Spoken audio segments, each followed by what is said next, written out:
Welcome to ELT Bhashkar. Subscribe the channel for watching more such interesting videos on English-based grammar and language skills. Well, today I'm going to discuss about subject and predicate. Well, it's I guess known to all that subject and predicate are two different parts of a sentence. A sentence is divided into two parts and they are one subject and another one is predicate. But do we really know what a subject and what a predicate is? Well, we know it's part of a sentence, but do we really know what a subject and predicate is? Which part is known as subject and which part as predicate? Well, we'll know that today. We'll learn that today. Subject. Let's take some random examples of sentences.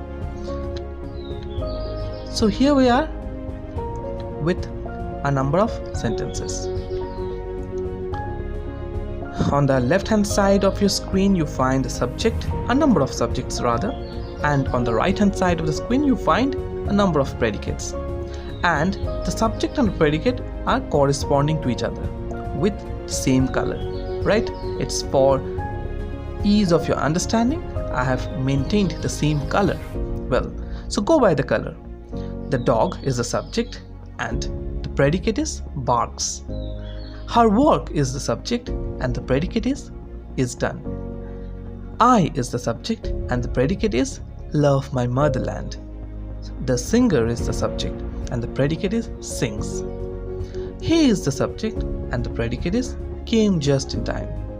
Now students, listen very carefully that what are we looking at the subject? What are the things that we are finding in the subject? Look, it is either a noun or a pronoun or a noun phrase. Isn't it so? Now come to predicate. What do we find very common in this number of predicates? List of predicates. Yes, you have guessed right. It's verb. Don't forget, my dear students, that the verb is an essential part of predicate, without which a predicate cannot be formed. So what have we learned here? That noun or a pronoun or a noun phrase forms a subject and verb forms a predicate. Okay, even if there is no other words, no other parts of speech, but only a verb can form a predicate. And your idea about subject and predicate is something like this, that subject will always come first and predicate will follow the subject. But my dear students, that idea is also not correct. Why? Because in my next slide I will show you that subject cannot always be in the beginning.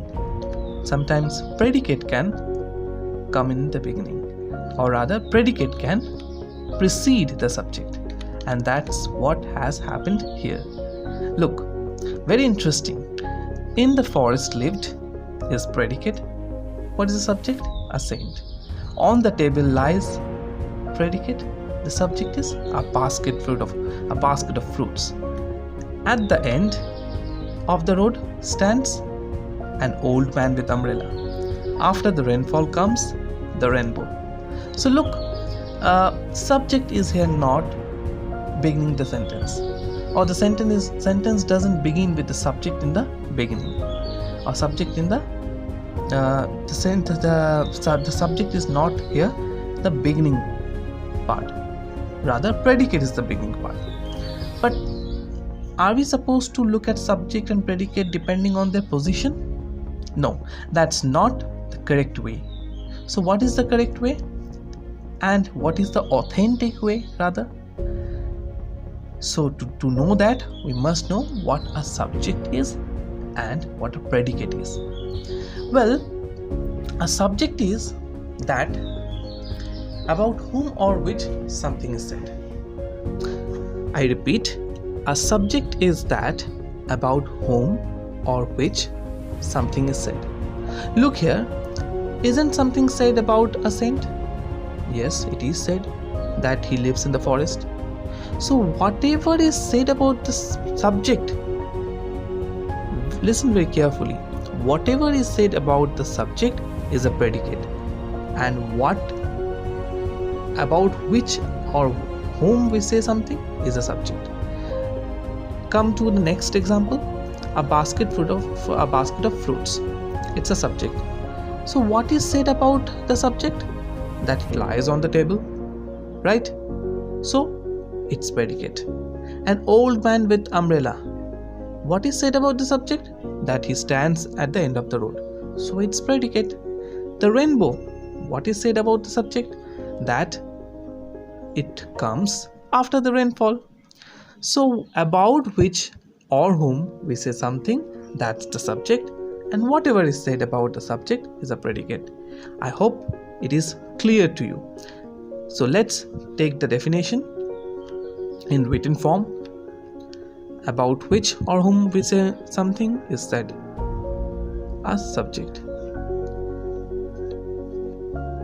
But mind it that a subject is always a noun or a pronoun or a noun phrase. Now come to the definition of predicate. Whatever is said about the subject is a predicate. That's what we have learned. Again, you have to keep one thing in mind, that the verb is an essential part of the predicate. And one thing I must mention, that without a verb, a sentence cannot be formed. A verb can be considered as the nucleus of a sentence or heart of a sentence. So without verb we cannot expect a sentence. Okay, now there is a little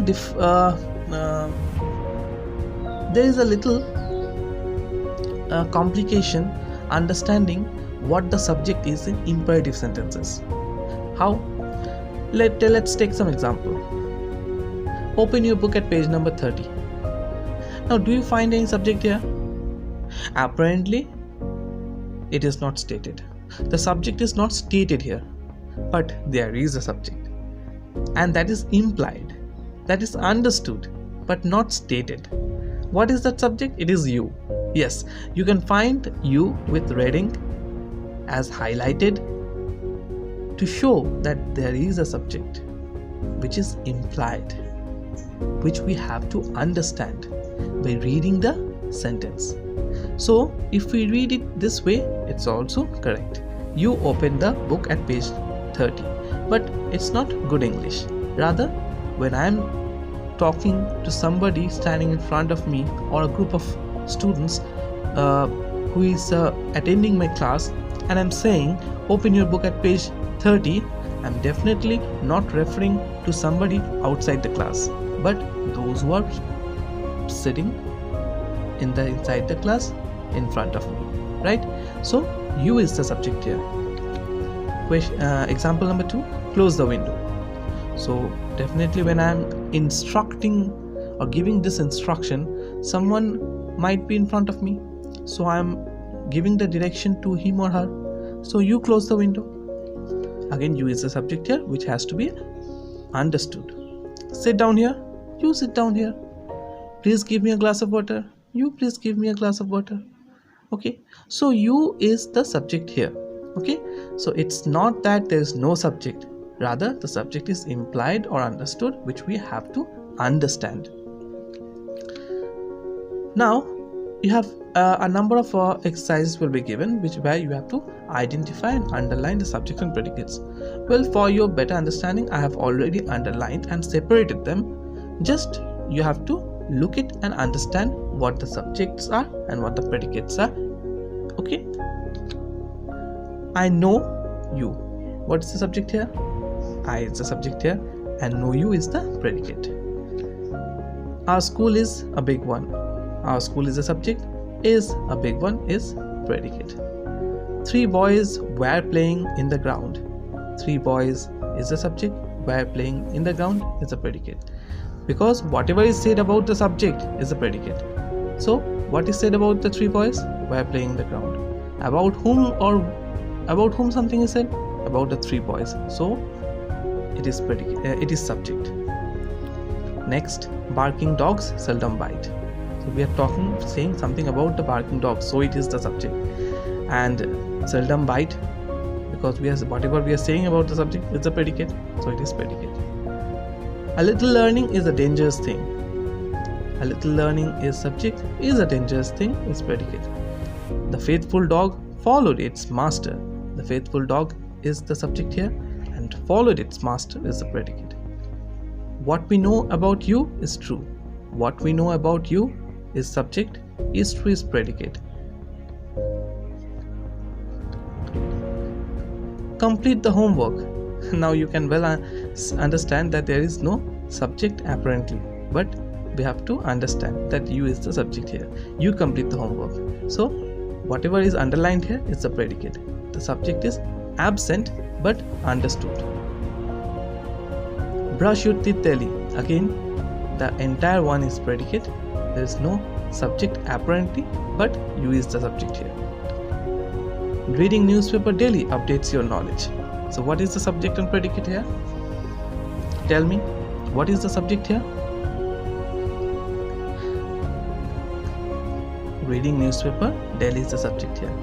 Updates your knowledge is the predicate part. Okay, so we are talking about the habit of reading newspaper daily. So about which we are saying something is a subject, and what are we saying about the subject? That it updates our knowledge. That it updates knowledge. So it is predicate. In the evening started the program. What is the subject and predicate here? Yes, the subject is the program. The program is the subject, and in the evening started, it is predicate. So here the subject, the predicate precedes the subject. It comes first and subject comes after that. I hope your understanding regarding subjects and predicates is quite clear, at least clearer than before. Hope the entire video, if you watch the entire video again and again, the understanding will become easier. You will get a clear understanding of the topic. So thank you for watching the video till the end. Do like and subscribe the channel, and don't forget to hit the bell icon for getting updates and notifications about new videos. Thank you. Like and subscribe.